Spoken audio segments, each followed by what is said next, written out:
Sekitar 45% penduduk Indonesia akan pulang kampung untuk berlebaran. Perlu manajemen transportasi yang cermat untuk mengantisipasi lonjakan pemudik tahun ini. Saya Bagja Hidayat dan inilah opini Tempo.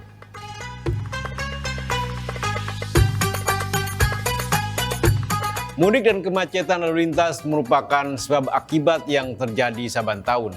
Tanpa pengelolaan yang baik, kedua peristiwa itu mudah berubah menjadi malapetaka. Pada 2016, 12 orang meninggal di pintu jalan tol Brebes, Jawa Tengah. Kemacetan 20 km selama 3 hari berturut-turut membuat pemudik mengalami kelelahan dan kekurangan makanan. Setiap tahun, mudik menyimpan persoalan yang sama, yakni jumlah orang yang pulang kampung membludak, kuantitas yang tak bisa ditampung oleh panjang ruas jalan. Tak perlu nyinyir mempersoalkan budaya mudik, karena tradisi ini telah ada puluhan tahun seiring dengan urbanisasi atau sebab lain. Bagaimanapun, mudik punya banyak manfaat, dari distribusi kekayaan hingga sisi baik silaturahmi. Kendati status pandemi COVID-19 belum berakhir, mudik tahun ini merupakan mudik pertama setelah pencabutan pemberlakuan pembatasan kegiatan masyarakat pada Desember 2022. Kementerian Perhubungan memprediksi jumlah pemudik tahun ini mencapai 123,8 juta orang, meningkat 44% dibanding jumlah pemudik pada tahun lalu. Dengan jumlah orang yang pulang kampung setara dengan 45% penduduk Indonesia, pemerintah dan masyarakat harus menyadari bahwa ruas jalan, termasuk proyek-proyek infrastruktur yang beberapa tahun terakhir digenjot pembangunannya, tidak akan sanggup menampung jutaan kendaraan yang melintas dalam waktu bersamaan. Apalagi moda transportasi yang digunakan memudik tidak berubah dari tahun sebelumnya, yakni kendaraan pribadi. Survei Kementerian Perhubungan menyebutkan dari semua pemudik, sebanyak 27,32 juta orang menggunakan mobil dan 23,13 juta orang akan mengendarai sepeda motor. Semestinya, pemerintah lebih gencar dalam menyediakan transportasi umum dan mendorong pemudik untuk menggunakannya.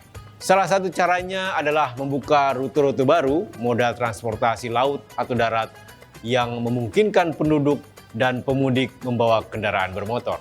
Penyebab ketidakinginan pemudik menumpang kendaraan umum adalah mereka membutuhkan kendaraan pribadi sebagai alat transportasi di kampung halaman. Di luar itu, ada urusan ketidaknyamanan sarana transportasi umum. Kebijakan mempermudah pemilikan kendaraan pribadi untuk menguatkan industri otomotif atau sebab lain dan tak memprioritaskan kendaraan umum kini menemukan tulahnya. Tanpa transportasi publik yang memadai, pemerintah kini berkonsentrasi pada upaya mengurangi penumpukan kendaraan di banyak ruas jalan. Misalnya, mengubah tanggal cuti bersama Lebaran 2023 dengan memajukan beberapa hari dari yang telah ditetapkan. Selain itu, angkutan barang atau kendaraan berat dilarang beroperasi pada H-5 hingga H+9 Lebaran, kecuali truk bahan bakar minyak, bahan kebutuhan pokok, dan pupuk. Juga ada penerapan lalu lintas satu arah atau one way dan jalur tidal atau kontraflow, serta menerapkan ganjil genap plat nomor mobil pribadi. Ada pula pengaturan penyeberangan kapal dengan penundaan perjalanan atau delaying system seperti di Pelabuhan Merak, Banten yang menghubungkan antara Pulau Jawa dan Sumatera. Meski demikian, berkaca dari pengalaman Lebaran sebelumnya, pengaturan lalu lintas untuk mengurangi kemacetan kerap justru menjadi sumber kemacetan. Lalu lintas satu arah di jalan tol Pantai Utara Jawa misalnya membuat macet ke arah sebaliknya. Mereka yang berlawanan arah berjibaku dengan kemacetan akibat ditutupnya pintu jalan tol yang tidak diprioritaskan. Sumber kemacetan lain adalah penumpukan kendaraan di rest area atau tempat istirahat di jalan tol akibat tidak ada pembatasan waktu singgah. Kunci pengendalian kemacetan adalah kemampuan petugas mendeteksi jumlah kendaraan di titik-titik rawan. Pemasangan alat sistem pemantauan area lalu lintas atau area traffic monitoring system di banyak lokasi, karena itu harus menjadi prioritas.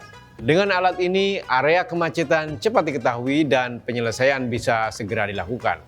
Koordinasi harus dijalankan, ego sektoral antar instansi pemerintah hendaknya dihindari. Di luar urusan teknis, hendaknya disadari pula bahwa mudik lebaran adalah ritual budaya milik kita bersama. Meski tidak dilarang, penggunaan momen mudik untuk kampanye pemilihan umum 2024 hendaknya tak dilakukan. Simak opini dan liputan khusus mudik setelah paceklik selengkapnya hanya di majalah.tempo.co.